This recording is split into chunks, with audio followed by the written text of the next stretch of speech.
കൂട്ടുകാരെ, ഇന്ന് കുറച്ച് കൊഴുവയും ചാളയൊക്കെ മേടിച്ചു കേട്ടോ. അപ്പോൾ അതെല്ലാം രാവിലെ അവിടെ പോയിട്ട് ഇപ്പോൾ കയറി വന്നുള്ളൂ.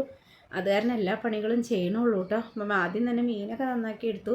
പിന്നെ കൊഴുവ ഞാൻ പീര വറ്റിക്കുമ്പോൾ ഇതുപോലെ ഇച്ചിരി വലിയ കൊഴുവയായിരുന്നു. അപ്പോൾ ഇതുപോലെ ഞാൻ ഒരു കൊഴുവ 2 പീസാക്കി കേട്ടോ. ചിലപ്പോൾ 3 പീസും ആക്കും. എന്നിട്ട് കൊഴുവ ഇതുപോലെ നന്നാക്കി എടുത്തു. പിന്നെ തേങ്ങ, ചെറിയ ഉള്ളിയും ഒരു 2 കിലോ വെളുത്തുള്ളിയും കാന്താരിമുളകും കൂടെ ചതച്ച് ആവശ്യത്തിനുള്ള ഉപ്പ് ഇട്ടത് നന്നായിട്ട് ഇതുപോലെ തിരുമ്മി, പിന്നെ കുറച്ച് പച്ച വെളിച്ചെണ്ണയും കൂടെ ചേർത്ത് ആദ്യം ഫുൾ ഫ്ലെയിമിലിട്ട് ഒന്ന് തിള വന്നു കഴിയുമ്പോൾ സിമ്മിലിടും കേട്ടോ.